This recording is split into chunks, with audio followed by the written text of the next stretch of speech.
TV నటుడు చందు హైదరాబాద్ మణికొండలో ఆత్మహత్య చేసుకున్నారు. కాసేపటి క్రితం ఉస్మానియా ఆసుపత్రిలో పోస్ట్ మార్టం పూర్తి చేశారు. ప్రస్తుతం ఆయన కుటుంబం సభ్యులకు మృతదేహాన్ని అప్పగించారు. దీంతో చందు మృతదేహాన్ని బన్సీలాల్పేటలో స్వగృహానికి తీసుకువెళ్తున్నారు. అనంతరం అంత్యక్రియలకు ఏర్పాట్లు చేయనున్నారు. ప్రస్తుతం ఆయన మృతదేహాన్ని అంబులెన్స్లో ఇంటికి తీసుకువెళ్తున్నారు.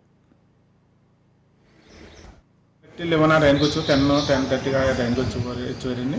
వచ్చి పైకి వెళ్ళిపోరు. మామూలుగా అంటే ఇప్పుడు వచ్చేవారు కదండి, పైకి వెళ్ళిపోరు. రిలాక్స్ అవుతున్నారేమో అనుకున్నాం. సాయంకాలం ఈవినింగ్ 7:00 వాళ్ళ ఫ్రెండ్స్ వచ్చారు. అన్న మా సార్ ఉన్నారని అడిగారు. ఉన్నారండి, పైన ఉన్నారు అన్నాను. అది సరే ఒకసారి వెళ్ళి వస్తాం అయితే అన్నారు. వెళ్ళారండి పైకి. మళ్ళీ కిందకు వచ్చి అన్న డోర్ తెత్తలేదు సార్ అని అన్నారు. వెళ్ళాము, కేకేసినా నేను వినపడలేదు. సరేనా ఒకసారి సరే లేకపోతే కరెంట్ ఆఫ్ చేస్తాం సార్, కరెంట్ ఆఫ్ చేస్తే ఇస్తారేమో చూసాం. అంటే వాళ్ళకు కూడా లేదు. సరే అని డోర్ పాల్గొట్టమని చూశారు. సరే అన్న అయితే అన్న డోర్ పాల్గొట్టగానే ఓపెన్ అయింది. ఓపెన్ అయ్యగానే డైరెక్ట్గా పాల్గొని ఊరేసాం అన్నారు. నేను చూసి టెస్ట్ 7:10 టైం అవుతుంది. అదే పవిత్ర మేడం పిల్లలు అయితే మరి పవిత్ర మేడం కార్యక్రమం అక్కడ ఉన్నారండి పిల్లలు. ఆ శవాన్ని పోస్ట్ మార్టంకి ఉస్మానియా హాస్పిటల్ తీసుకెళ్ళారు. మార్నింగ్ అయితే 10. మరోవైపు పవిత్ర జైరాం వల్లే తన భర్త ఆత్మహత్య చేసుకున్నారని చందు భార్య శిల్ప ఆరోపిస్తున్నారు. త్రినైని సీరియల్ సమయంలో తన భర్తకు పవిత్ర జైరాం పరిచయం అయ్యారని, అప్పటి నుంచి తనను చందు దూరం చేశారని తెలిపారు. పవిత్ర వచ్చిన తర్వాత తన మధ్య గొడవలు జరిగాయని చెప్పారు. చందు ఇష్ట ప్రకారమే ఉండమని తాను చెప్పినట్లు తెలిపారు. చందు పవిత్ర జైరాం 6 ఏళ్లుగా కలిసే ఉంటున్నారని శిల్ప తెలిపారు. పవిత్ర చనిపోయిన తరువాత చందు డిప్రెషన్లోకి వెళ్లిపోయారని శిల్ప చెప్పారు. తన భర్త చావుకు పవిత్రతో సంబంధమే కారణమని ఆమె ఆవేదన వ్యక్తం చేశారు.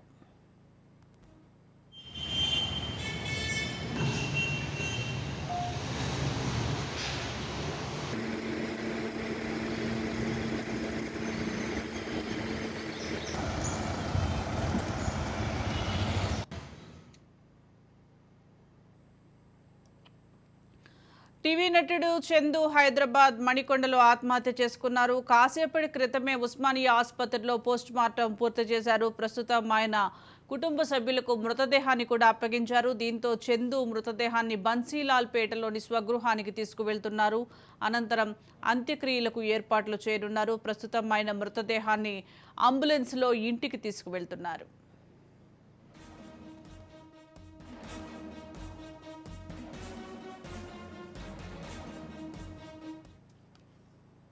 మరోవైపు పవిత్ర జైరాం వల్లే తన భర్త ఆత్మహత్య చేసుకున్నారని చందు భార్య శిల్ప ఆరోపిస్తున్నారు. త్రినైని సీరియల్ సమయంలో తన భర్తకు పవిత్ర జైరాం పరిచయం అయ్యారని, అప్పటి నుంచి తనను చందు దూరం చేశారని తెలిపారు. పవిత్ర వచ్చిన తర్వాతే తమ మధ్య గొడవలు జరిగాయని చెప్పారు. చందు ఇష్ట ప్రకారమే ఉండమని తాను చెప్పినట్లుగా తెలిపారు. చందు పవిత్ర జైరాం 6 ఏళ్లుగా కలిసే ఉంటున్నారని శిల్ప తెలిపారు.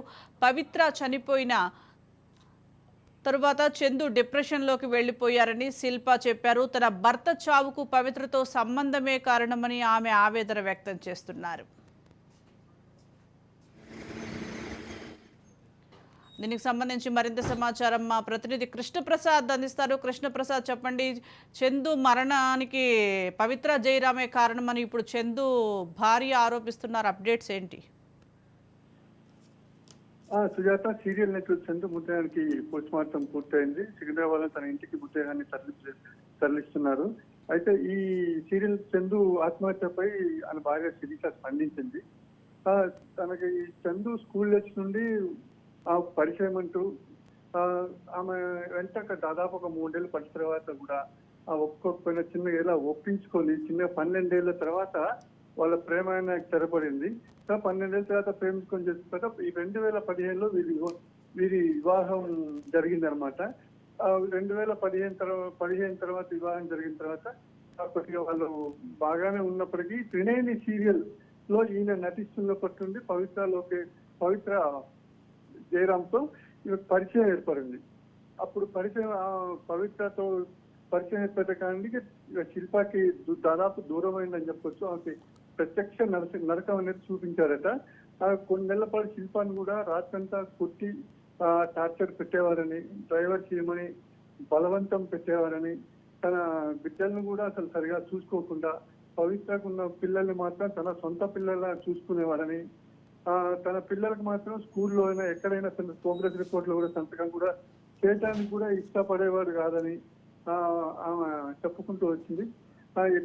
ఆయన దాదాపు ఖాళీగా ఉన్నా కూడా ఆయనకి ఒక సాఫ్ట్వేర్ కంపెనీ అనేది కూడా పెట్టి ఆయన కొంచెం ఒక దారిలో తీసుకొచ్చే ప్రయత్నం కూడా చేసింది. అయినా కూడా ఆయన తన మాట లెక్క చేయకుండా వినకుండా ఎప్పుడు పవిత్రతోనే ఉండేవారని, ఈ విషయం చాలా మంది తన కొలీగ్స్ కూడా తెలుసని, వాళ్ళు కూడా టీవీ సీరియల్ నటులు కూడా ఆయన కొద్దిగా ఒక దారికి తీసుకొచ్చే ప్రయత్నం చేసినా కూడా ఆయన ఎవరి మాట వినలేదని, వాళ్ళ నాన్న కూడా మాట్లాడుతూ అసలు మా ఇంటికి ఎక్కువ వచ్చేవారు కూడా కాదని, ఈ మధ్య కాలంలో ఆయన మరణానికి ముందు 3 రోజులు కూడా ఆమెను బాగా చిత్రహింసలు గురి చేశారని కూడా వాళ్ళు చెప్పుకొస్తున్నారు.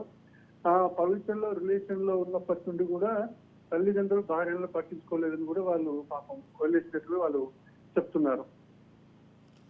Right, thank you Krishnaprasad.